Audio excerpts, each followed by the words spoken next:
Bonjour à toutes et à tous et merci effectivement d'être présent en nombre aujourd'hui pour cette conférence. Alors juste quelques mots d'introduction, tout d'abord pour préciser que notre mobilisation est régionale et intersectorielle, comme ça a été dit, mais aussi qu'elle vient en soutien d'une mobilisation qui est nationale. Alors quel est le sens de cette mobilisation? Pourquoi est-elle unitaire et en quelque sorte inédite? Parce qu'il y a urgence, parce qu'il y a des risques graves. Moi, je vais peser les mots, mais je pense qu'il faut être direct. Hein. Il y a des risques graves qui pèsent aujourd'hui sur l'accompagnement des plus vulnérables, avec des impacts immédiats sur la sécurité, sur la qualité, voire même sur le maintien de l'accompagnement des personnes âgées, des personnes en situation de handicap, en situation de pauvreté, et puis aussi ne pas oublier celles relevant de la protection de l'enfance. Alors ces impacts sont la conséquence de la pénurie de personnel rencontrée par les associations gestionnaires des établissements et services, associations qui n'ont jamais rencontré autant de difficultés pour recruter. Pourtant, depuis le début de la crise sanitaire, pour maintenir et assurer leur mission d'aide et de soins, les professionnels de ce secteur se sont mobilisés, compensant souvent le manque d'effectifs, en mutualisant les moyens et en faisant preuve aussi de toujours plus d'imagination et d'innovation pour cela.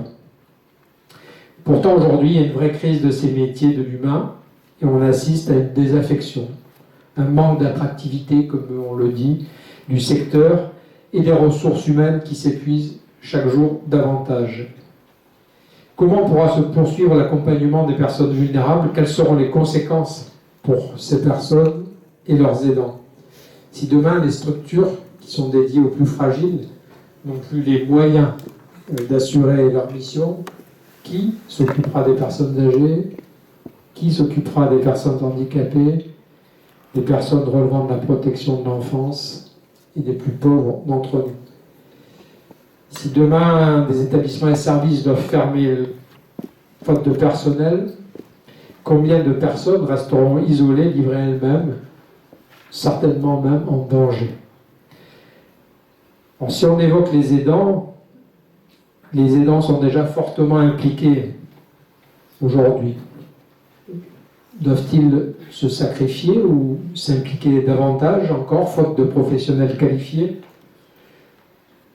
Est-ce qu'ils peuvent être la variable d'ajustement? C'est horrible, mais pourtant ça risque d'être le cas. Est-ce qu'on va substituer la solidarité familiale à la solidarité nationale? Alors ne pas soutenir les professionnels du secteur, c'est vraiment méconnaître leur rôle, le rôle qu'ils assurent au quotidien.